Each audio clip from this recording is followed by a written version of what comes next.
고객, 소개받는 고객들에 대해서 가망 고객 발굴 경로는 어떻든 만나게 될 겁니다. 아니면 전화 상담을 하던 시간에 그랬을 때 저희들이 이제 그 짧은 TA 순간에 어떻게 고객들의 마음을 살 건지 그런 것들과 처음 만났을 때 처음 질문을 어떤 것들을 던졌을 때 고객들에게 많은 정보를 더 얻을 수 있는지 이런 것들에 대해서 좀 같이 공유해 보도록 하겠습니다. 일단 전화 화법은 저는 간략하게 합니다. 간략하게. 그래서 전화의 그 뭐 다 아시겠지만 TA의 그 핵심 목적은 약속 잡기죠. 약속 잡기. 그래서 인사도 저는 간단하게 뭐 하고 인사 안녕하세요 정도 하고 바로 어플 같은 경로로 고객을 어프로치 할 때에는 그냥 그 어플로 신청하게 된 계기 어떤 게 궁금하시는가요? 이렇게 해서 바로 들어갑니다. 그래서 궁금증 사항을 바로 체크한 다음에 기존 보험들이나 중복된 것, 부족한 부분들 이런 것들을 같이 점검을 해보자.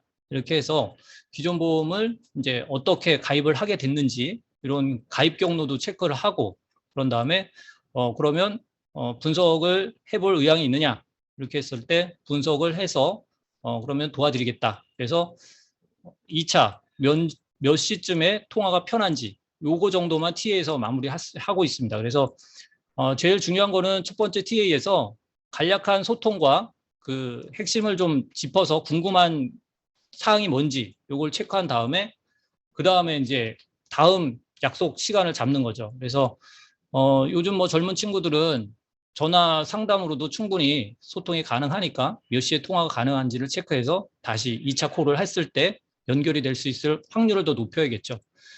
그런 것들이고 그다음에 뭐 지인 시장도 마찬가지고 소개받은 고객들도 마찬가지로 이렇게 TA는 짧게 약속 잡는 데에 집중을 해서 하도록 합니다. 그래서 고객이 궁금증이 뭔지 궁금한 사항이 없다면 궁금증을 유발시키는 질문을 던져야겠죠. 예, 그래서 핵심 점검 내용을 좀 확인한 다음에 공감대 형성, 그다음에 재통화할 수 있는 방문 약속 뭐 이런 것들도 전화는 간단하게 하는 걸로 이렇게 하고 있습니다. 처음에 이제 초에 질문 합법을 하게 되면 여러분들이 이제 만날 경우도 있고 못 만날 경우도 있을 겁니다. 그렇게 되면 직업에 관련된 질문들을 많이 하면 저는 잘 소통이 되더라고요. 그래서 직업하는 업무가 뭔지 이런 것들을 좀 더 구체적으로 많이 질문을 하게 되면 저희가 얻을 수 있는 정보가 많습니다. 그래서 직업을 왜 물어보냐면 직업을 통해서 그 사람의 소득도 알 수도 있고 그 사람이 하는 업무라든가 하는 일에 대한 스타일, 어떤 업무를 어떻게 하는지, 일을 하는 스타일 이런 것들을 알게 되면 그 사람의 성향도 알 수 있고 그렇습니다. 그래서 그런 것들을 좀 첫 화두로 해서 질문에 직업에 대해서 질문을 하고 그 직업에 연관된 이제 비유화법을 저희가 적절하게 섞어서 저희 보험에 관련된 사항도 직업하는 업무에 연결을 해서 대화를 끌어가면 같이 공감대 형성을 이룰 수가 있는 거죠. 그래서 그 사이사이 이제 질문을 해서 하는 업무에 대해서 질문을 던진 다음에 저희들은 잘 들어야겠죠. 그래서 듣는 사이사이에 맞장구라든가 리액션을 좀 해주면서 지속적으로 말이 대화가 끊기지 않도록 연결된 질문을 계속적으로 하는 거죠. 그렇게 하면서 대단하다. 뭐 그런 업무는 정말 궁금했는데 그런 식으로 일을 하시는군요. 이렇게 해서 좀 더 칭찬과 그런 것들을 구체적으로 좀 파악을 할 수 있는 것들을 처음에 질문을 많이 하게 되면 좋고요. 그래서 이제 직장 생활을 하시는 분들은 직장 생활하는 형태, 성향 이런 것들을 좀 많이 질문을 해서 그런 스타일을 좀 파악하는 게 좋습니다. 그래서 그런 질문을 많이 한다면 저희가 많이 얻을 수 있고 그다음에 가족 관계라든가 이런 것들도 많이 질문을 던지면 좋죠. 그래서 뭐 가족 구성원이 어떻게 구성되어 있는지에 따라서 또 저희가 컨설팅할 수 있는 또 방법이 다양해지죠. 그렇게 돼 있고 그다음에 뭐 잘 안 물어보게 되는 질문이긴 한데 그 취미 활동에 대해서도 물어보는 경우가 좋습니다. 그래서 뭐 취미 하시는 거 있으세요? 뭐 좀 시간 나면 주말에 뭐 하시나요? 뭐 이렇게 해서 그런 것들을 질문하게 되면 요걸로 인해서도 그분의 그 고객의 성향을 파악할 수가 있는 거죠. 뭐 물론 소득적인 것도 파악할 수도 있고, 그다음에 기존에 뭐 경제관념이 있는지 없는지도 확인할 수가 있겠죠. 돈 씀씀이라든가 취미하는 그 스타일에 따라서 또 장비라든가 뭐 이런 것들을 구매하는 직업, 취미 이런 것들이 있다면 더 많은 또 돈이 들어가니까 그런 소비 지출에 관련된 것도 성향을 우리가 파악할 수 있는 거죠. 네. 그다음에 이제 재테크 관련된 관심도 같은 것들도 파악을 하면 다음에 이제 보험 설계부터 재무 설계까지 연결시킬 수 있는데요. 기존에 해왔던 저축 방식을 한번 질문을 하는 것도 좋습니다. 그래서 기존에 저축해 보셨죠? 하면서 뭐 어떤 것들을 해보셨나요? 이렇게 해서 기존에 재테크 했던 형태를 파악해 주면 다음에 저희가 제안서를 준비할 때 더 도움이 되겠죠. 그래서 필요한 자금에 대해서 어떤 것들이 더 궁금해한지 이런 것들을 좀 파악하실 필요가 있습니다. 그다음에 이제 저축 여력을 좀 파악하는 것도 중요한데요. 그래서 지금 고정 지출 같은 것들 다 나가고 그다음에 저축 여력은 어느 정도 되는지 그런 것들도 대놓고 물어보는 게 좋습니다. 그래서 고객분들이 대부분 여력이 없다고 하죠. 그러면 여력이 없는 이유에 대해서도 물어보고 여력이 없는데 좀 기존의 현금 흐름에 대해서 같이 한번 파악해 보자 해가지고 다시 한번 지출 항목들에 대해서 점검을 하면서 다음 여력을 더 만들어내는 것들을 파악해 주면 되겠죠. 그러면 없던 빠듯한 상황에서 저축 여력을 저희가 새는 돈을 찾아서 이런 부분들은 좀 다른 쪽으로 돌릴 수 있도록 이렇게 해주면 추가적으로 더 여력을 만들어 주는 거죠. 네. 그래서 재무 목표를 관심도가 있는 것들을 좀 파악해 주는데 좋은데 고객분들이 뭐 사실 재무 목표가 없을 수도 있어요. 근데 그런 것들에 좀 예시를 저희가 만들어 줘야겠죠. 그래서 관심사가 뭔지 이런 것들도 파악을 해서 뭐 결혼한 지 얼마 안 됐다면 주택자금이나 자녀가 아직 어리다면 교육자금, 뭐 좀 40대, 50대쯤이라면 노후자금 이런 것들을 좀 인위적으로 부여해 주는 거죠. 그래서 의식적으로 좀 파악을 할 수 있게끔 해서 좀 큰 그림을 그릴 수 있게끔 저희가 어프로치 때 좀 더 그런 다양한 질문을 통해서 만들어 주는 거죠.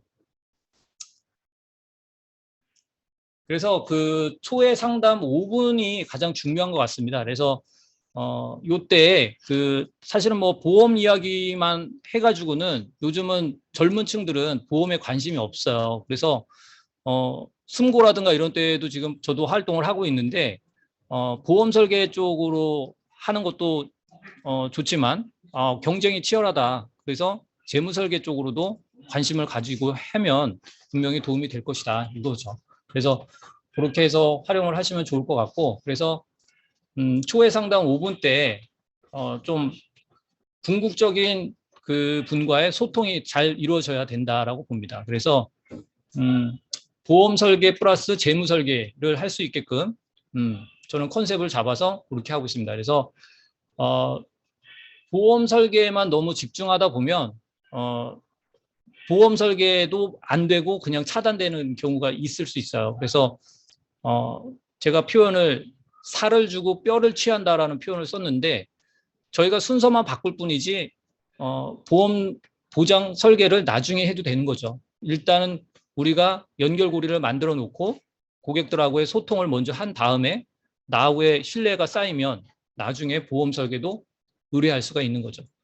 그래서 여력이 좀 있는 고객들 그동안에 재무 설계 컨셉을 물어보거나 금융 투자 뭐 이런 쪽에 관심을 가진 고객들은 보험에 관심이 없거든요. 근데 대부분 지금 시장에서 이 DB 시장에서 보험은 관심 없는데 재테크는 관심이 있어요. 그래서 이 재테크에 관심 있는 고객들을 놓치고 있다라는 생각이 들거든요. 그래서 여러분들도 재무 설계가 그렇게 어렵지 않으니까 그런 부분들을 조금 더 저하고 같이 익히시면 충분히 도전할 수 있고 여러분들이 보험 설계로만 접근하던 고객들을 놓쳤다면 재무 설계 컨셉을 조금만 응용한다면 충분히 다시 한번 잡을 수 있는 계기가 될 수 있습니다.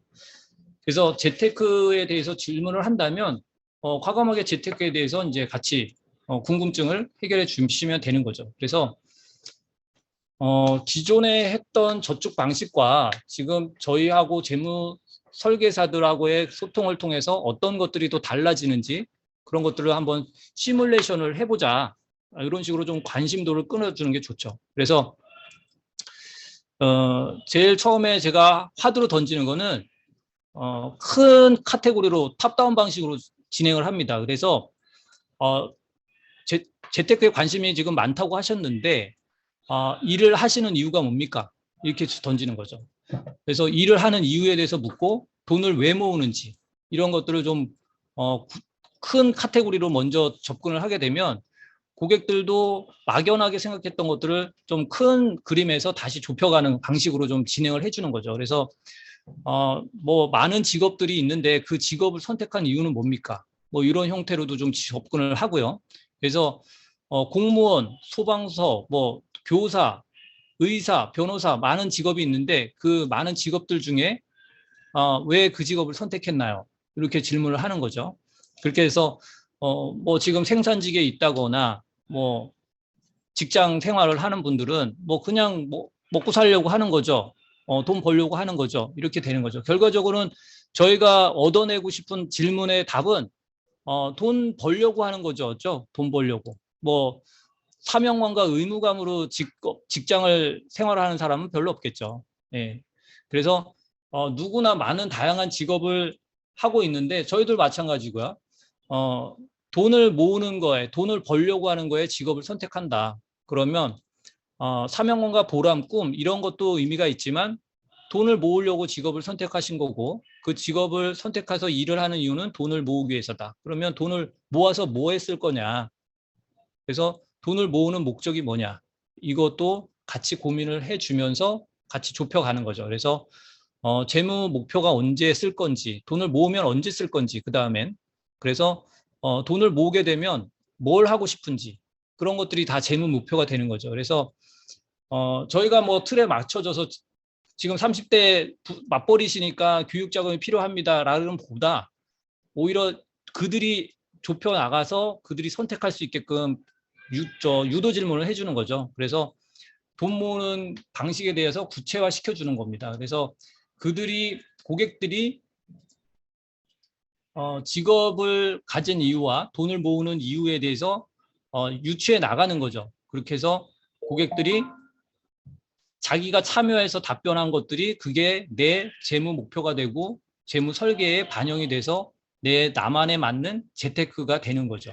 그래서 그런 형태를 먼저 접근을 해주면 고객들도 막연하게 돈 모으는 것보다는 내가 하고 싶은 것, 내가 돈을 왜 모아야 되는지 이런 것들도 한번 같이 생각을 해보게 되는 거죠. 그래서 궁극적으로는 은행, 증권사, 보험사가 있는데 이 금융기관을 어떻게 활용할 것이냐. 그게 고객님에게는 전략과 전술이 이제 필요하다. 그러면 그 전략과 전술을 저하고 같이 만들어 보자.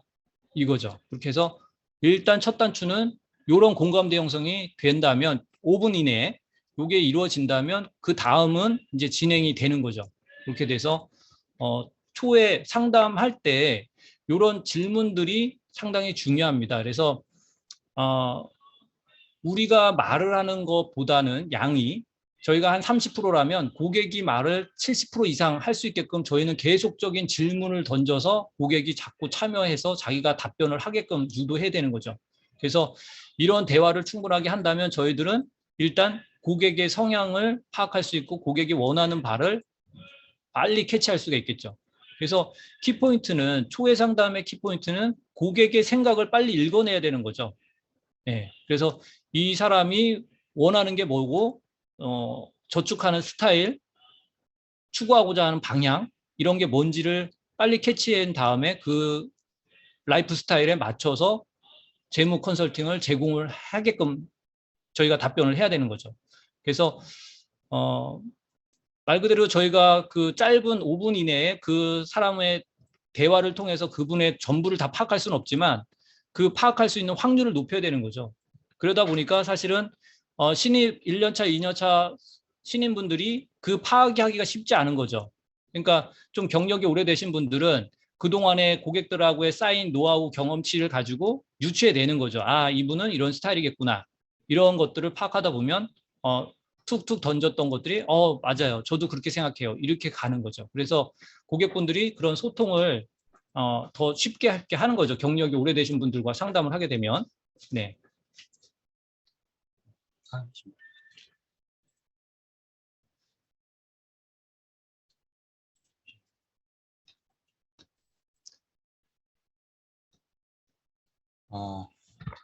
여러분 비디오 좀 끄세요. 여러분들 뭐 뒤에 다 누워있고 뭐 다 보여요.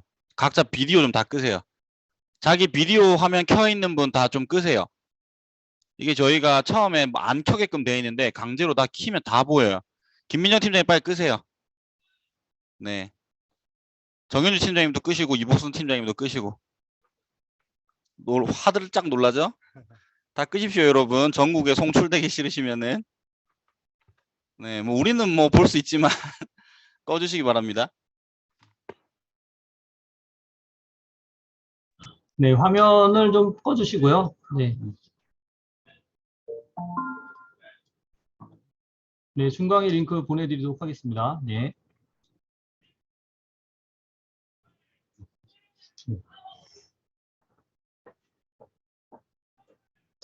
그래서 어쨌든 고객은 5분 동안에 고객과의 신뢰가 쌓이도록 마음을 사로잡아야 됩니다. 그래서 기존에 해왔던 본인의 저축 스타일과 저희가 제공하는 저축 솔루션으로 제공했을 때 뭔가 기대 효과가 있겠구나라는 게 와닿아야 된다는 얘기죠. 근데 그 와닿으려고 우리가 제공하려면 그 사람의 속마음을 알아야 되는 거죠. 그러려면 저희가 그분의 질문을 많이 해서 그분에게 많이 정보를 얻어내야 되는 거죠.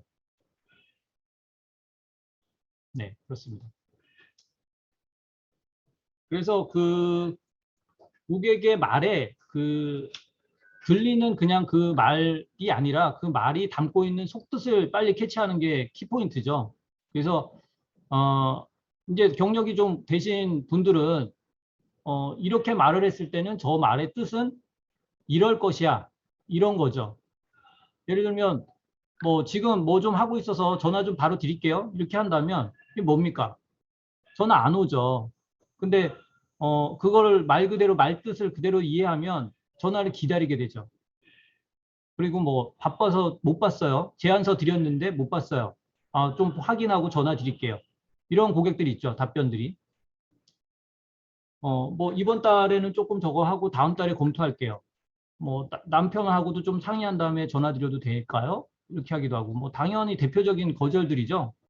그래서 뭐 자료를 보냈는데 아직도 못 봤다.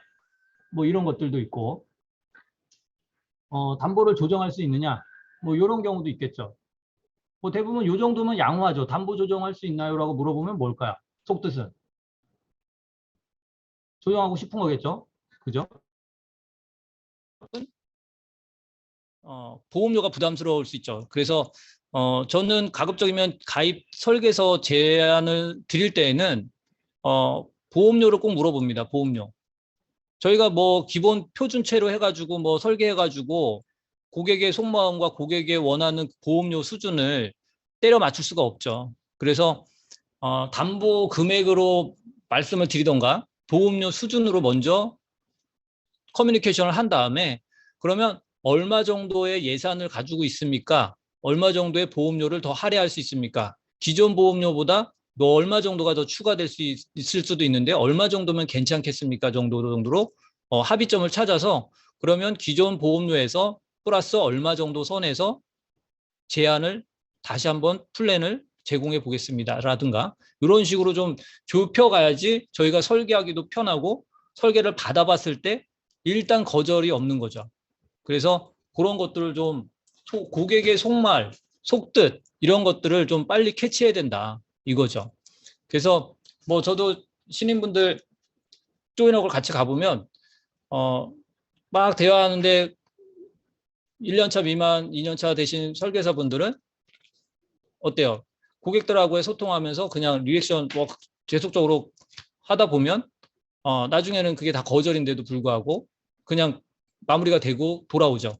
그렇게 되면 다음 2차 상담이 진행이 안 되는 경우가 많죠. 그래서 저는 이런 거절이 나온다라면 그 근본적인 거절 처리 화법들이 있긴 한데 그 거절 처리 화법은 사실은 저는 좀 의미가 없다고 봅니다. 그래서 뭐 여러분들 거절 처리 화법 같은 거 많이 자료 받아서 좀 읽어보기도 하고 뭐 외우기도 하고 하는데 뭐 필요하겠죠. 처음에는 경험이 없으니까. 근데 그 궁극적인 목적은 거절하는 그 원인, 그 속마음이 뭐냐라는 거죠. 그래서 툭 까놓고 물어봐도 좋을 것 같고 어쨌든 저 사람이 왜 저런 말을 했을까라는 것들을 항상 우리는 속뜻을 헤아릴 수 있게끔 계속 그 파악을 해야 되는 거죠. 그래서 대화 도중에도 고객의 눈빛이나 행동, 뭐 체크하는 방향, 왜 거론하는 그 부분 이런 것들을 꼼꼼하게 관찰을 해가지고 왜 저런 말을 했을까라고 항상 곱씹어서 봐야 되는 거죠. 그러려면 그 현장에서 그걸 곱씹어서 바로 되짚어서 그거를 반박하거나 아니면 그거를 더 집중적으로 설명을 해준다거나 그렇게 해야지만 거절 처리가 되는 거죠. 그래서 거절 처리를 하는 것도 의미가 있지만 그럼 다시 원점으로 돌아와서 고객이 생각하는 방향과 내가 지금 제안하는 방향하고 맞지가 않는다는 얘기죠. 소통이 안 맞는다는 얘기죠. 그러면 그 소통을 좀 더 화기애애하게 같은 방향으로 공감대 형성할 수 있는 포인트를 빨리 찾아야 되는 거죠. 그죠? 그렇게 해서 빨리 찾을 필요가 있다. 그렇게 돼 있고요. 그 다음에 뭐 30년 납이냐 20년 납으로 이렇게 두 가지 제안을 하는 경우도 있는데 고객분들이 뭐 20년은 더 짧게 내니까 더 좋은 거 아닌가요? 혹은 뭐 30년으로 해야 뭐 여러 가지 있죠. 이점이. 그러면 고객들이 원하는 방향을 먼저 캐치할 필요가 있죠. 먼저 우리 카드를 보여주면 안 되겠죠. 그죠? 고객님이 10만 원 선에서 보험료를 제한받아보고 싶어요라고 하다 보니까 저희는 또 욕심에 많은 담보를 탑재하다 보니까 10만 원 선에서 30년 납을 제공하게 되면 보험료도 저렴하면서 많은 특약의 담보 금액을 가져갈 수 있어서 좋긴 한데 고객들이 나오는 거절들이 그렇게 되죠. 30년 너무 길다. 그렇게 되면 또 뭐 뻔한 우리 거절 처리 있잖아요. 납입 면제 받을 수 있다. 근데 이런 것들이 이제 안 통하는 고객들이 있어요. 나는 납입 면제도 좋지만 표 너무 길게 내는 거 싫다. 이런 거죠. 그러면 그런 논쟁을 할 필요가 없다라는 겁니다. 저는. 네. 그러려면 그런 게 사전에 20년 납이냐 30년 납이냐라고 툭 던져봤을 때 어느 쪽에 좀 더 집중을 하는지 봐서 그걸로 같이 합의점을 찾아가는 거죠. 그래서 고객하고의 그 대화 도중에 대립되는 그 언행을 할 필요가 없다. 그래서 그런 것들을 좀 주의해야 될 필요가 있고 30년 납 90세 만기, 뭐 20년 납 100세 만기 이런 것들도 마찬가지죠. 그래서 이런 금액적인 부분, 만기적인 부분들 납입 기간 가지고 이런 것들은 고객하고의 그 소통에서 빨리 캐치를 해주는 게 중요하다. 그래서 우리가 원하는 방향으로 끌어가는 것도 중요하지만 고객이 약간 반응이 떨떠름하다면 그 떨떠름함을 내색하지 않는 고객들이 있어요. 근데 그거를 아주 미세한 부분도 저희는 캐치를 해야 된다는 얘기죠. 그래서 최대한 체결률을 높이려면 그런 것들이 놓치면 안 된다라는 겁니다. 그래서 지금 뭐 전화상으로 TA 상으로 이제 전화 상담을 하게 되면 그런 것들을 우리가 표정이나 이런 걸 읽을 수 없으니까 계속적인 좀 질문을 던져서 답변을 요구해야 되는 거죠. 그래서 그런 것들에 대해서 고객은 어떻게 생각하는지 그런 것들을 좀 질문을 던져서 파악을 해주는 게 좋다. 그런 얘기입니다. 그리고 이제 암 진단비 같은 것들을 설계할 때 뭐 기존에 3천만 원이 있다면 추가적으로 더 하셔라. 이거지 않습니까? 그래서 뭐 5천만 원 할지 1억을 할지 그런 것들을 권하게 되는데 뭐 솔직히 저희가 암 진단비 권할 때 5천만 원 있는 고객한테 적정하다고 얘기합니까? 적정하다고 얘기하시는 분 1번 눌러봐 주세요. 대부분 부족하죠. 부족한 거죠. 저희가 만나는 고객들의 보장 분석을 하면 다 부족하다죠. 네, 결론은 부족하다. 그래서 기존에 3천만 원 있으면 5천만 원 정도는 있으셔야 6천만 원 정도 있으셔야 되고 기존에 5천만 원 있으시면 1억 정도는 있으셔야 되고 이런 것이죠. 그래서 어쨌든 암 진단비 측면에서는 추가적인 보장이 더 필요하다로 저희가 어프로치를 많이 하는데 고객들이 이게 안 통하는 고객들이 있어요. 예, 그래서 요거는 그것도 문제죠. 그래서 암 진단비를 더 업시키라고 하는데 고객들이 안 통하는 경우가 있어요. 아, 나는 이 정도면 충분하다. 이런 고객들하고 또 논쟁할 필요가 없다는 거죠. 그러면 빨리 선회해야 된다는 얘기죠. 암 진단비에서 빨리 포인트 쟁점을 바꿔라. 그러면 뭐 뇌질환이나 심질환으로 넘겨야 되고 다른 보장에 추가적으로 해야 되는 것이고, 안 그러면 다른 가족으로 넘기던가, 그렇게 해서 고객과의 그 논쟁을 피하고 어쨌든 좀 빨리 방향 전환을 할 필요가 있다라는 겁니다. 그러려면 그런 캐치하는 센스가 필요하겠죠. 네.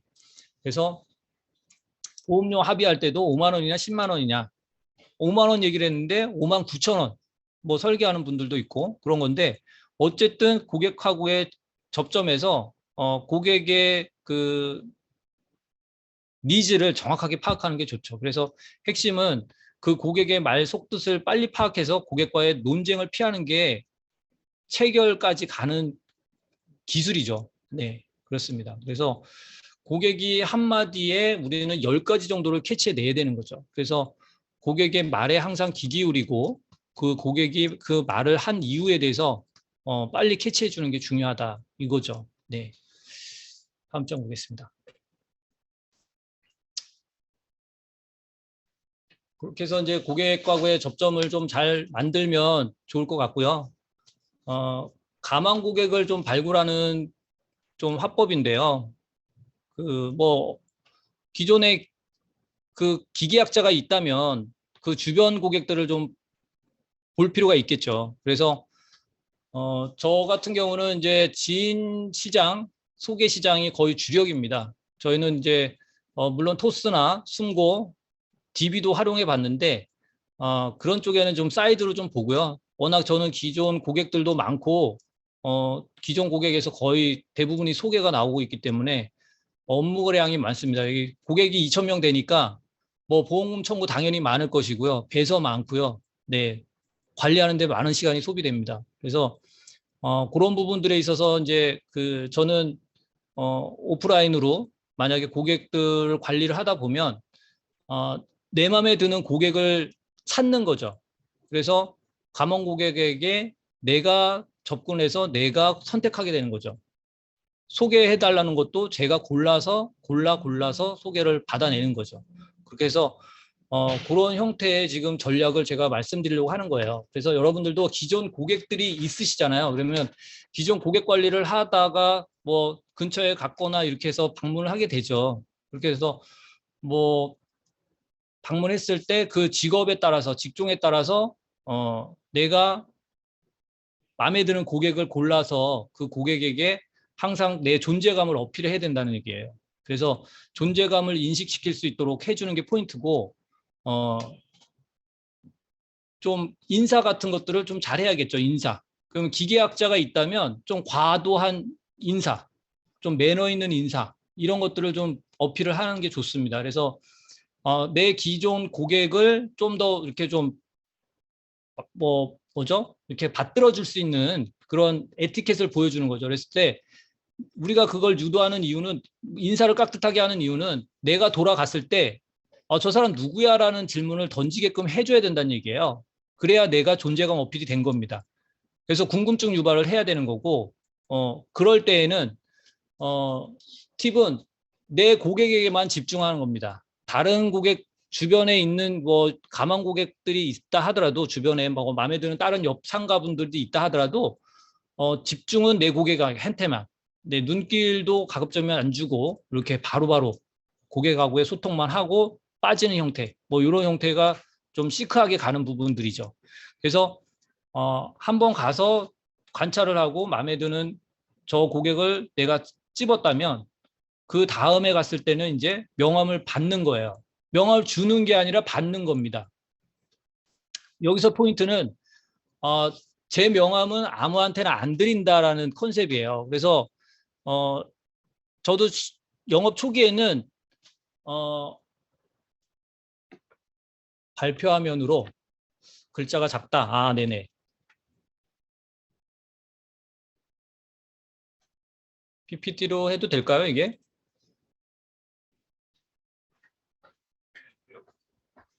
이렇게 되면 더 좀 잘 보이시나요? 네. 아, 네, 잘 보이시는군요. 네네. 그래서 전략은 영업을 하는데 초기에는 영업할 때 명함 엄청 뿌렸습니다, 저.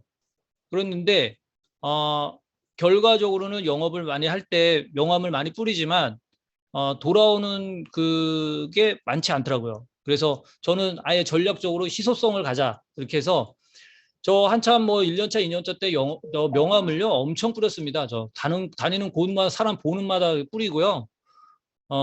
제가 그때 제 골든 룰은 하루에 명함을 무조건 신규 고객한테 세 장 이상을 주고 간다. 이 컨셉이었어요. 그래서 무조건 뭐 만나는 사람마다 명함을 주는 거죠. 그렇게 했었는데 사실은 뭐 명함 뿌리는 게 뭐 저는 효과를 못 봤던 것 같아요. 얼마나 뿌렸는지 저 언젠가 경찰서에서 전화가 왔어요. 제 명함이 지갑에 있다는 겁니다. 근데 그 지갑 주인을 쟤는 몰라요. 아무리 생각해도 모르겠어. 근데 제 명함이 있어가지고 거의 뭐 신분증밖에 없었고 습득물로 접수됐는데 제 명함이 나왔다는 거예요. 그래서 저는 모르는 분이다. 어떻게 뭐 제 명함을 제가 드렸는지 모르겠는데 저는 모르는 분이다. 이렇게 해서 해프닝이 있었는데 어쨌든 지금 이제 10년 차가 넘어가다 보니까 고객들한테 제 명함을 주는 거에 있어서 간혹 기존 고객들도 그렇게 얘기를 해줘요. 저 친구 좀 상담해 명함 좀 줘. 이러면 저가 일부러 죽빛하던가 아니면 저가 명함을 안 갖고 왔다라든가 이렇게 해서 오히려 명함을 받습니다. 그냥. 예. 그렇게 해서 명함을 우리가 먼저 연락처를 받는 게 핵심이다. 그래서 좀 여러분들이 그 영업을 할 때 그 감원 고객에게 선택권을 주는 게 아니라 우리가 선택권을 갖는 겁니다. 그래서 내가 마음에 드는 고객들을 컨택해야 유지율도 좋고 그 고객과의 뭐 지켜봐야죠. 우리도 기존 고객들이 있거나 내가 다니는 그 연구 시장이라면 좀 잘 물색을 해서 성실하고 납입 여력도 있고 저하고 소통을 했을 때 잘 맞는 고객을 찾는 게 좋아요. 그래서 뭐 한 건 한 건 중요하죠. 계약 한 건 한 건 받는 거 중요한데 장기간 계속적으로 유지해 가면서 그 계약이 유지되는 게 더 중요합니다. 한 건 계약 받는데 너무 그 고객의 소통 없이 그 고객의 신뢰 없이 계약을 받았다가는 뭐 3개월 유지 안 되고 계약 해지되는 경우가 실효되는 경우가 대부분 많습니다. 그래서 고객분들 발굴할 때 그런 점을 좀 중요시 하셔야 되는 거라고 생각합니다. 네. 그래서 키포인트는 과장된 인사와 좀 표정, 행동, 에티켓, 호칭. 호칭 같은 거 중요하죠. 평상시에는 뭐 형님 동생 하다가도 내가 주변에 좀 뭐 어필을 할 수 있는 감원 고객이 있다면 대표님, 안녕하십니까? 뭐 이렇게 해서 좀 더 깍듯하게 하는 거죠. 그렇게 했을 때 호기심을 유도할 수 있게끔 해주는 게 좋고요. 그다음에 자기 칭찬인데요. 이건 어필입니다. 어필. 우리나라 감성이 겸손입니다. 겸손. 너무 겸손할 필요가 없어요. 우리 영업인들은 자기 자랑을 해야 돼요. 자기 자랑. 뭐 보험왕 아니어도 보험왕이고 저번 달에 1등 안 했어도 1등 했었다고 얘기해야 되는 것이고, 네.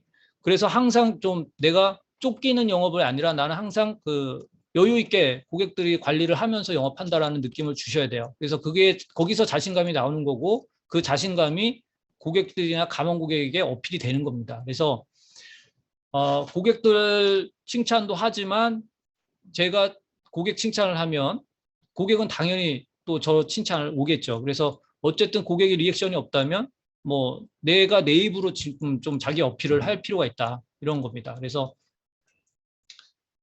만나주고 뭐 예를 들어서 그 업종에 갔는데 그 업종의 그 형태들을 봤을 때 그 고객들의 유형이 있잖아요. 예, 그래서 그 유형에 갔을 때 다른 고객이 내 기계약자인 것처럼 해서 그 사례를 얘기하는 게 좋죠. 예, 그래서 그 경험치가 없다면 가공의 인물을 만들어서라도 저도 저번에 다른 저쪽 어느 지역에 그 동일한 이 업종 하시는 분을 만나서 저도 관리하고 있는 고객이 있는데 그분도 뭐 이런 이야기들을 하시더라고요. 그래서 같이 공감대를 형성해 주는 게 좋죠. 이렇게 해서 공감대 형성을 하는 게 좋다.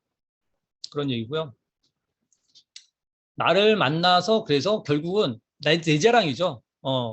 당신과 같은 업종에 계신 분들이 특성이 이렇다 보니까 내가 컨설팅 해가지고 지금은 이러이러한 기대 효과를 받고 잘 된 케이스가 있다.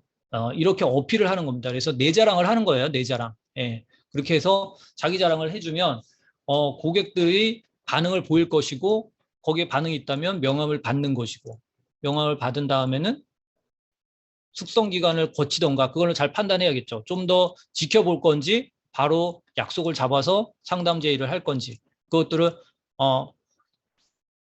꽃감 빼먹듯이 제가 익었다 싶으면 그때 컨택이 들어가는 겁니다. 그래서 다니는 고객들마다 이렇게 관리를 하시면서 고객 관리하면서 가망 고객을 물색하러 다니는 거죠. 그래서 뭐 비 오는 날 전화한다거나 그런 업종이 있겠죠. 비 오는 날 좀 한가한 업종이 있겠죠. 그러면 비 오는 날 좀 안부 전화하면서 그 주변 분들, 그동안에 봐왔던 분들을 또 체크하셔서 물색하시기도 하고, 뭐 오전이나 오후 뭐 시간대가 또 맞는 고객들이 있겠죠. 그 시간대 뜬금없이 전화해서 안부 전화하거나 그런 것들도 있고, 뭐 좀 먼 거리에 있는 고객들 같은 경우에는 전화를 해서 근처에 왔다 이런 거짓말 많이 하시죠. 네, 근처에 왔다. 상담이 있어서 왔는데 온 김에 얼굴 좀 뵙고 가려고 그랬다. 온 김에 차 한잔 마시러 가려고 그랬다. 했을 때 고객이 반응을 어떻게 나오는지 봤을 때 이제 그 답변을 또 우리가 대응을 하시면 되죠. 지금 나도 나와 있다. 다행히 뭐 그러면 제가 다음에 또 들리겠다라든가 하고 지금 와라. 이렇게 되면 못 가잖아요. 제가 지금 원결에 있는데 상담이 길어질 것 같은데 오늘은 못 들릴 것 같다. 이렇게 또 말을 돌리시면 되는 것이고 어쨌든 원격에서 있는 고객들 관리할 때는 항상 그렇게 내가 주변을 왔다 갔다 하면서 열심히 활동하고 있다. 이런 것들을 좀 어필을 하면서 그동안에 지켜봐 왔던 고객의 안부를 묻는다거나 가망 고객 발굴에 좀 더 포인트를 줘야 되는 거죠. 그래서 안부 인사 플러스 고객 발굴이죠. 고객 발굴. 고객 소개받기 위해서. 그래서 키포인트는 고객을 소개해 달라고 하시는 것도 중요하지만 내가 고객을 소개받을 사람을 내가 찾아 놓는 거죠. 그래서 곶감 빼먹듯이 이 고객 이제 상담해도 되겠다 싶었을 때 적극적으로 접근을 해서 고객에게 상담 제의를 할 수 있도록 하는 거죠. 그래서 그렇게 하시는 게 좋고 그다음에 업종에 따라서 주말에도 일을 하는 업종들이 있잖아요. 이럴 때 더 어필이 되는 경우가 있습니다. 그래서 주말에도 좀 영업을 우리들이 하는 경우가 있지 않습니까? 좀 뭐 활동이 부족했다거나 업적이 필요하다면 주말에도 한다 그러면 주말 같은 때 그쪽 업종을 공략해 보는 게 좋습니다. 그래서 주말 같은 때 일을 하는 모습을 보여주는 거죠. 그렇게 해서 주말 같은 때 다양한 시간대에 방문을 해서 그 방문했을 때 그 시간대에 맞는 그 일하는 직원들이 있다면 그렇게 발굴을 하시는 게 좋죠. 예.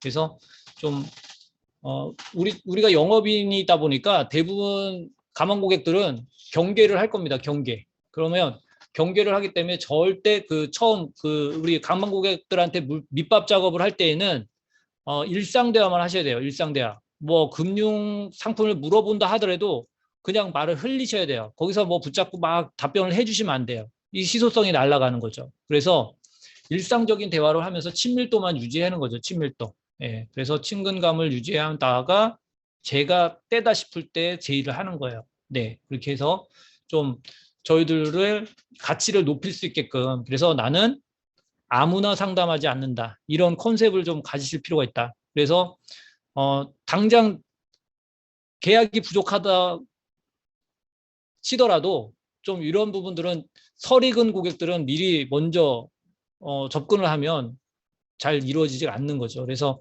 그런 것들을 좀 잘 조율을 해서 가망 고객을 관리를 하셔라 이거죠.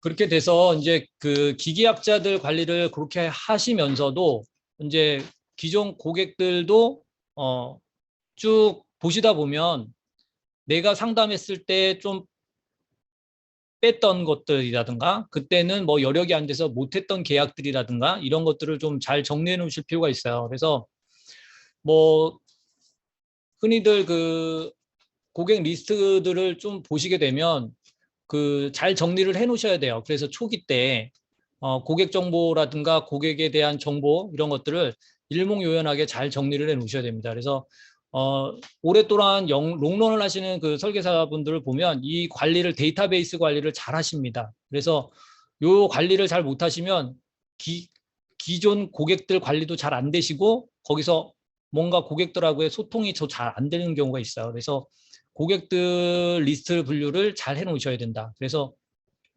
제가 이게 데스노트라는 표현을 했는데 여러분들도 다 뭐 처음 월간 사업 계획 같은 거 작성하실 때 다 명단을 쓰시잖아요. 그래서 명단을 쓰시는 게 중요한데 고객 리스트 분류하시면서 혹시 카톡이 알림이 울리나요? 카톡 알림 울렸었어요? 알림 보내지? 이 카톡이 PC방에 켜 있나? 그런가?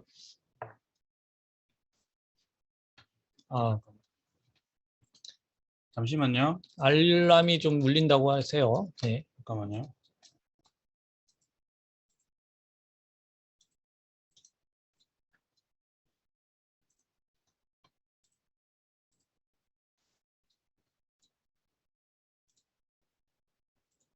네, 소음이 좀 있어가지고 네, 소음 음성어 좀 다시 했습니다. 네.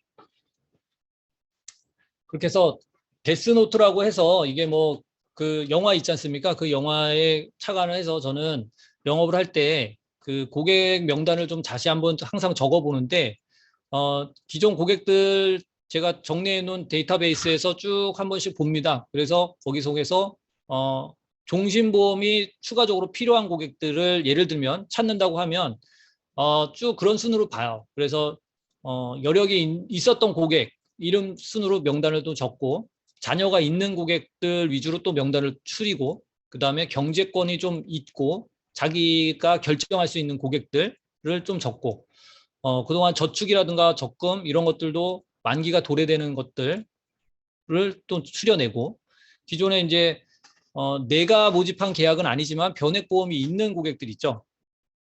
여러분들 그 기존 고객 분석하다 보면 변액종신이나 뭐 이런 것들이 나오잖아요. 그러면 어떻게 하시나요? 보통 뭐 해지 처리 하시나요? 해지 처리한다 1번, 그냥 유지시킨다 2번. 네, 유지시키는 분들도 있고 뭐 해지 처리하시는 분들도 있는데 해지 처리가 맞긴 하겠죠. 그래야지 좀 저희가 활용하시는 게 좋겠죠. 네.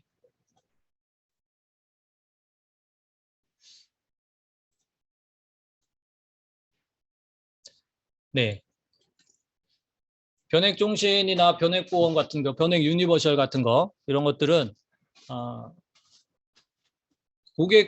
일단 고객의 저는 그렇게 합니다. 유지시킬 건지 말 건지를 고객하고의 그 좀 질문을 통해서 이 사람이 그 변액보험에 조금이라도 관심이 조금이라도 없다면 해지 쪽으로 가는 거죠. 해지 쪽으로 가는데 너무 그쪽에 부정적으로 얘기하지 않아요. 그래서 장점을 좀 더 얘기를 하면서 전환시키는 거죠. 그래서 기존 상품보다 더 나은 형태로 가는 거죠. 그래서 기존 변액보험을 변액종신을 해지하고 다른 또 종신을 가입할 수 있게끔 여지를 열어두는 거예요. 그래서 너무 부정적으로만 얘기를 하시면 안 된다라는 거예요. 포인트는.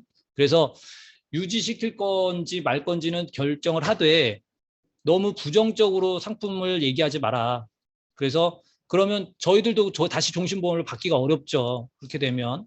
그렇게 돼서 기존 상품에는 여러 장점이 있는데 뭐 비과세 혜택이라든가 뭐 여러 가지 보장 자산이나 뭐 여러 가지 기능이 있는데 최저 보증이율 여러 가지 있는데 이런 점이 아쉽다. 그래서 이 부분을 좀 더 좋은 쪽으로 방향으로 전 방배치를 했으면 좋겠다. 그래서 이 상품보다는 이 상품 이런 식으로 좀 전환을 시키자. 기존 나가던 보험료에서 그대로 상품만 바꾸는 것뿐이다. 이런 식으로 해서 좀 방법을 달리해 주는 거죠. 그래서 지금 뭐 원달러 환율이 많이 올라서 달러 종신보험을 좀 권하기가 좀 어렵을 수도 있는데 뭐 상시 뭐 환율은 변동되시는 거니까 그래서 그런 부분들 컨셉을 좀 잘 잡아서 그런 쪽으로 전환시킬 수 있게끔 해주는 게 좋죠. 그래서 저는 기존 변액종신 정리하면서 제가 제공하는 종신을 또 가입시키는 경우가 많았어요. 그래서 그런 것들도 제가 사용하고 있는 방법이 있습니다. 그래서 그런 것들도 잘 활용하시면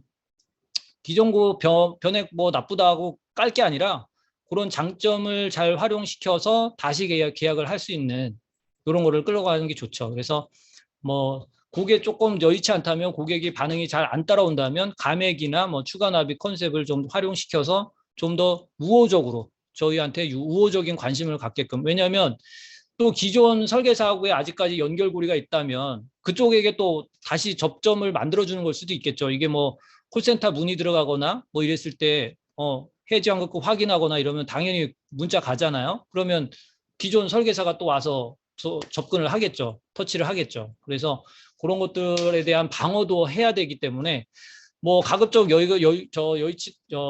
활용이 된다면 계약 이관을 받는 게 중요한데 생보사 이관이 잘 안 되죠. 네. 그래서 그런 부분들을 잘 활용해서 어쨌든 기존 설계사와의 관계가 아직까지 끊어지지 않았다면 그런 점에 대한 방어도 하셔야 된다. 안 그러면 제가 제안했던 보장에 대해서 또 그 기존 설계사가 또 터치할 수 있겠죠. 그래서 그런 부분들을 좀 관리를 하셔야 되고 이런 식으로 고객 분류란 리스트를 내가 일목요연하게 잘 정리를 해 놓으셨다면 그때그때 우리가 컨셉을 잡는 데 중요하죠. 그래서 뭐 괜찮은 암정신이 있다. 뭐 이대질환 상품이 괜찮다. 이러면 쭉 고객 리스트를 분류해서 제 명단을 또 만들어내는 거죠. 그래서 그 명단 위주로 해서 이번 달 뭐 마감 전략 했을 때는 뭐 어떤 상품으로 접근할 건지 그래서 그 접근할 수 있는 상품이 선정이 됐다면 거기에 맞는 고객 리스트를 쭉 분류해내서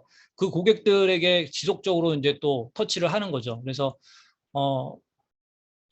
하루에 전화를 할 고객 을 몇 명으로 정할지 그런 것들도 정해서 지속적으로 해야 되는 거죠. 매일매일. 그래서 TA를 몇 명으로 할 건지 이런 것들도 자기만의 골든 룰을 정해서 기계약자에게 전화를 몇 명에게 할 거고 감원 고객 발굴하는데 몇 명을 터치할 거고 그런 식으로 접근을 몇 명 할 건지 이런 것들 많이 하잖아요. 뭐 하루에 3방을 할 건지 뭐 이런 것들도 자기가 룰을 정해야 된다는 거죠. 그래서 그런 식으로 활동을 좀 많이 할 수 있게끔 자기의 그 기본 룰을 정해서 활동 횟수를 만들어 놓으셔라. 그렇게 해주시면 내가 이번 달에 내가 사업 계획에 적을 명단에 대해서 딱 적는다. 그래서 이 명단에 적는다고 해서 뭐 데스노트처럼 뭐 어떻게 되는 건 아니겠죠. 그만큼 우리 마음가짐이죠. 그래서 이번 달에는 이 고객들한테 이런 컨셉으로 좀 접근을 해서 안내를 해봐야겠다. 이런 컨셉을 잡는 게 중요하죠. 그래서 그 테마 선정은 그때그때 우리가 월간 소식지라든가 이런 컨셉이 신상품이 나오면 그런 컨셉으로 좀 잡을 필요가 있겠다. 그런 식입니다. 네.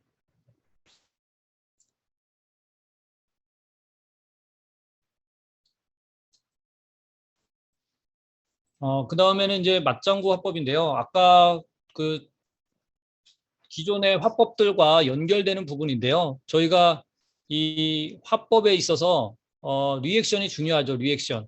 그래서 맞장구를 잘 쳐주는 고객이 말을 잘 할 수 있게끔 저희 질문에 답변을 잘 할 수 있게끔 리액션을 잘 해줘야지 고객이 답변을 잘 하시는 거예요. 고객이 말을 잘 안 한다. 그건 질문이 잘못된 거죠. 질문이. 그래서 고객이 답변을 쉽게 할 수 있게끔 답변을 끌어내는 것도 기술이다. 그래서 고객이 말을 할 때 다음 질문을 빨리 생각해 내야죠. 요 답변을 듣고 다음 연결할 수 있는 질문이 뭘지를 빨리 생각해서 계속적으로 고객이 답변을 할 수 있도록 질문을 던질 수 있도록 이렇게 해야 되는 거죠. 그래서 이제 만약에 부정적인 언급들이 나왔다라면 예스 버트 화법이죠. 다 뭔지 아시죠? 네. 일단 긍정적으로 답변을 듣고 그 다음에 반대적인 이야기를 하는 건데 이 예스벗에서 키포인트는 저는 그냥 예스를 끝내요. 예스. 고객의 말에 예스 무조건. 저도 그렇게 생각합니다. 부정적이라면 부정적인 걸로 그대로 갑니다. 그냥. 저는 암 진단비 3천만 원 정도면 충분해요. 뭐 보험료 더 추가적으로 늘리고 싶지 않아요. 3천만 원이면 되지 않아요? 이렇게 된다면 그대로 저도 예스로 갑니다. 그래서 그렇죠. 3천만 원이면 고객님 충분하시죠. 네네. 저도 그렇게 생각합니다. 이렇게 가는 거예요. 그래서 일부러 과장된 긍정으로 같이 가는 거죠. 그래서 이거를 한 방에 반전을 줘야지 우리 그 지금 여러분들이 배웠던 그 활용하는 거절 화법들이 대부분 뭐 공식화돼 있잖아요. 그래서 이거는 물론 그 많은 그 경험치에서 나온 거절에 대한 반론 제기지만 그 반론을 그 자리에서 바로바로 하는 거는 의미가 없다고 봐요. 그래서 설득이 되지가 않는 거죠. 왜냐하면 그 거절이 나왔다는 것 자체가 납득이 고객이 안 됐다는 얘기죠. 그러면 거기서 아무리 거절 처리 화법을 활용한다 하더라도 고객은 찜찜해 할 겁니다. 예, 그래서 1보 후퇴 2보 전진 전략을 쓰는 거예요. 그래서 일단은 무조건 같이 공감해주고 고객의 말에 답변해주고 같이 긍정적으로 얘기해주고 그 벗을 나중에 하는 거예요. 나중에. 그랬을 때 과장되게 계속적으로 긍정으로 가다가 나중에 이렇게 했을 때 어떤 결과들이 나오는지를 자연스럽게 본인도 깨달을 수 있게끔 유도해 가야지만 그게 설득이 되고 납득이 되는 거죠. 네. 그래서 암진단비가 1,000만 원이면 되지 않냐 이런 고객들이 있어요. 이런 고객들을 마음을 돌리기가 쉽지 않아요. 그래서 그걸 돌리려고 많은 이야기를 해봐야 되지가 않는 거죠. 그랬을 때 빨리 전략을 바꿔야 된다 이 얘기입니다. 그래서 뭐 이런 고객들 다 당해 보셨을 거예요. 뭐 암진단비 뭐 이 정도면 충분하죠. 제 뭐 있어요. 실비도 있고 건강보험도 되고 뭐 치료비 걱정 없잖아요. 뭐 이런 식으로 얘기하겠죠. 그러면 이런 고객을 설득시키기가 쉽지 않을 거예요. 그러니까 이런 고객들을 설득하기에는 뭐 진짜 촌철살인의 화법이 있다기보다는 그 고객을 지금 빨리 일단 나하고의 접점을 계속적으로 만들어갈 수 있는 긍정으로 같이 가야 된다는 얘기죠. 공감대 형성을 해야 된다 이거죠.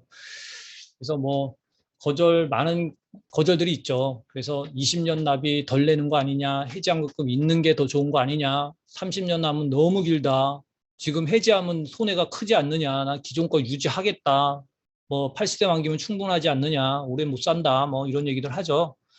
자료만 먼저 보내달라. 뭐 이렇게 하겠죠. 알아보고 연락하겠다. 갱신형 유지하는 게 뭐 오르면 얼마나 오르겠냐. 뭐 이런 얘기 하죠. 그래서 너무 비싸게 말고 뭐 필요한 것만 하겠다.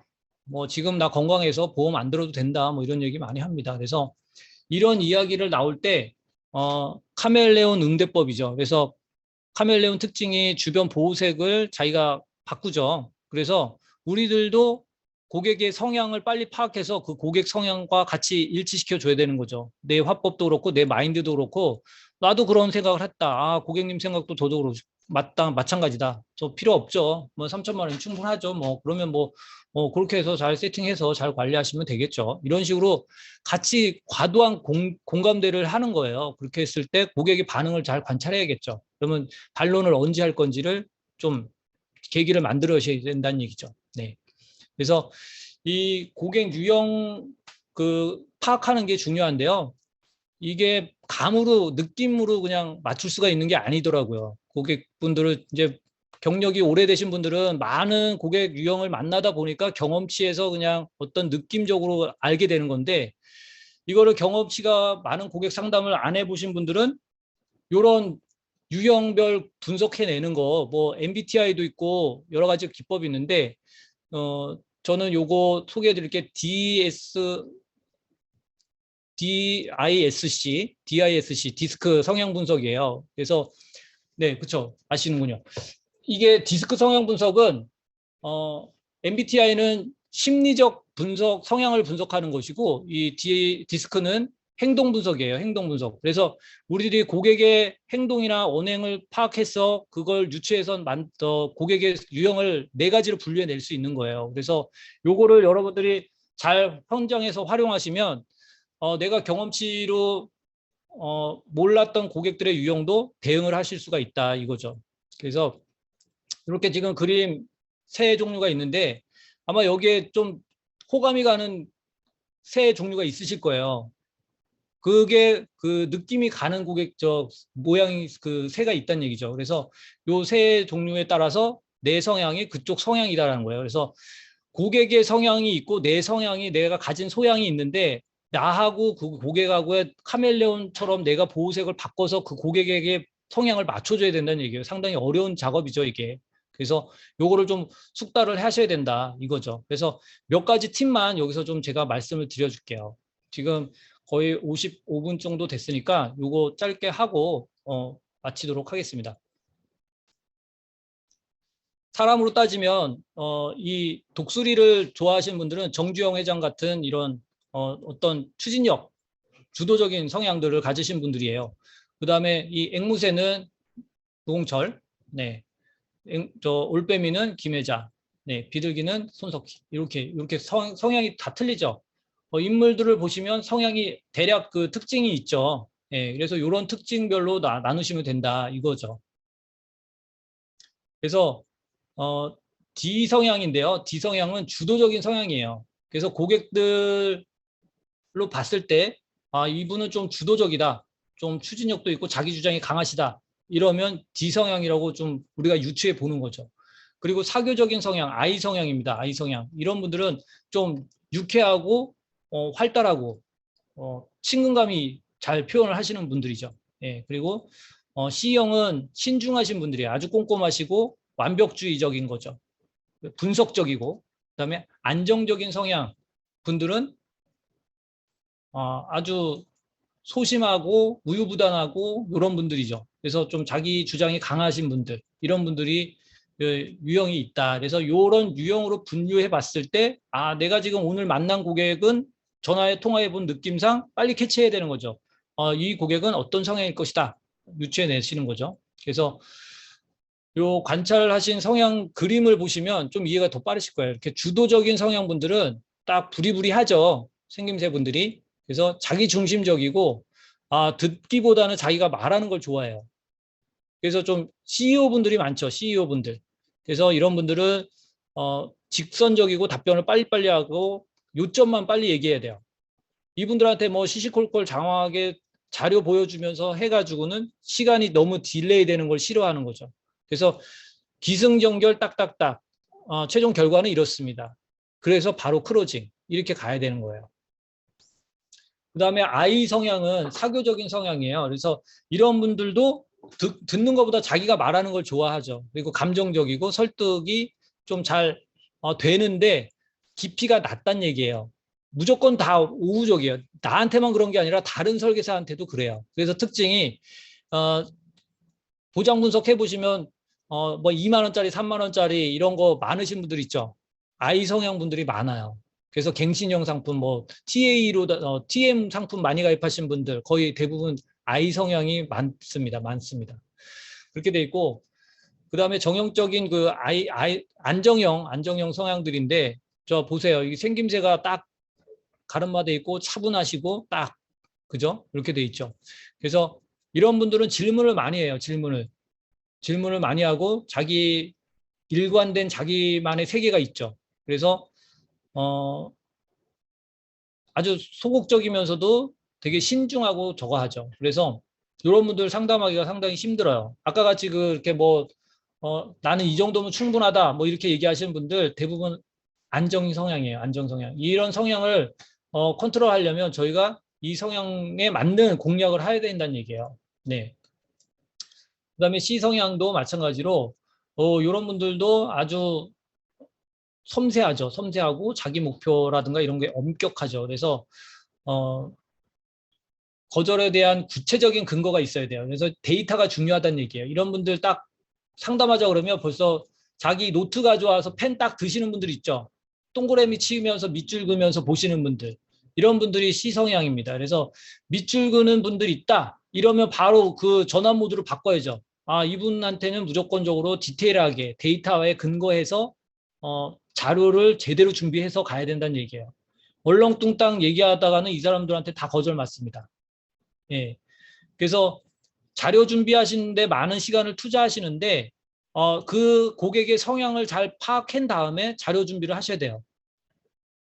네. 그래서 D 성향한테 뭐 자료 프로페셔널하게 막 멋진 자료 준비해봤자 저런 분들 보지도 않아요. 그냥 뭐 결론이 뭡니까? 이렇게 물어보죠 벌써. 네. 그래서 이런 자료 준비를 할 때에는 그 성향에 맞게끔 자료 준비를 하시는 게 좋겠다. 그래서 이 C형들한테는 보장 분석 너무 약식으로 가져가시면 안 돼요. 기존 보장에 대해서 좀 더 디테일하게 세부적인 보장 내역까지도 좀 분석표에 담아야 될 필요가 있다. 그리고 제안 드릴 때에도 꼼꼼하게 설명을 해야 되는 거죠. 네. 그래서 다시 한번 정리해 보면 D 성향과 I 성향은 말을 듣는 편이 아니라 다 말을 하는 편이다. 이거고요.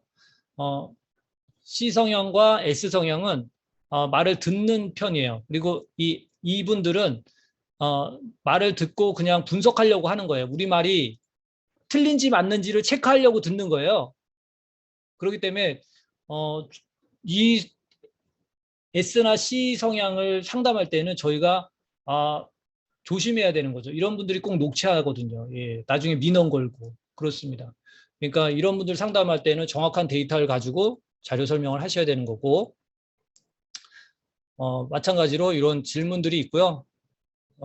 좀 더 넘어가 볼게요.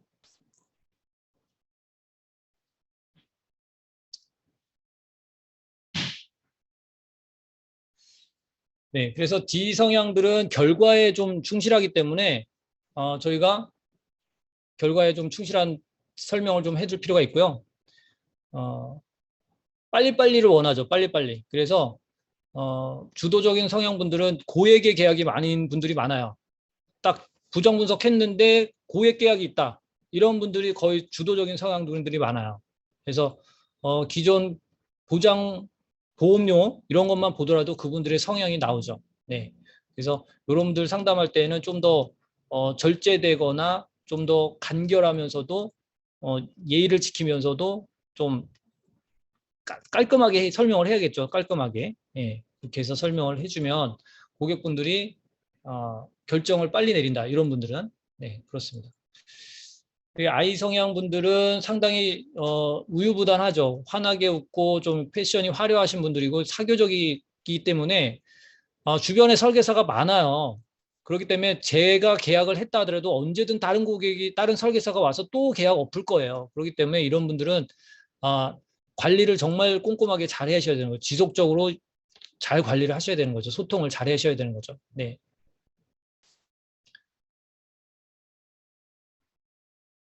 그래서 그다음에 S 성향 같은 분들은 저희가 이제 어려워하는 분들이죠. 그래서 아주 친근하면서도 따뜻하게 말해주지만 이런 분들은 그 딱 포커페이스죠. 예. 자기 속뜻을 잘 안 내비치죠. 예. 이런 분들 예. 설명을 잘 해줘야 되고 시성향 분들도 분석적인 논리를 많이 따져요. 그래서 왜 그런지를 꼭 물어봐요. 왜 그렇게 해야 되는지 뭐 이런 것들 따지죠. 그렇게 돼서 구체적인 설명이 필요한 거예요. 그래서 아주 모범적인 교과서적인 답변을 하셔야 돼요. 그리고 오타 이런 거 되게 찾아냅니다. 오타. 틀린 거 꼭 집어내요. 이런 분들한테는 절대 틀린 자료를 주면 안 돼요. 그래서 가급적이면 자료 아예 드리지 않는 게 좋겠죠. 예, 나중에 빌미가 되고 꼬투리를 잡으니까.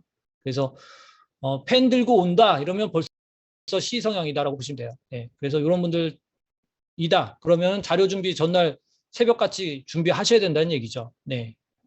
그래서 이런 분들을 제가 잘 상담합니다. 왜냐하면 제가 C성향이에요. 자기 성향하고 비슷한 성향을 만나시면 계약 체결률이 높아요.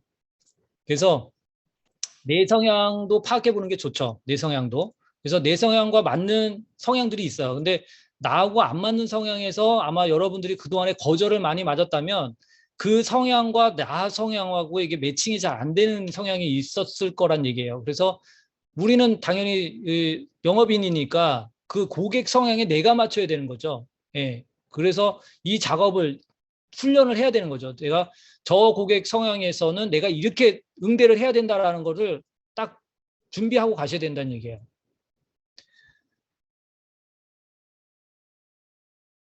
네. 그래서 이렇게 보시면 나하고의 상극인 고객들이 있어요. 나하고 상극.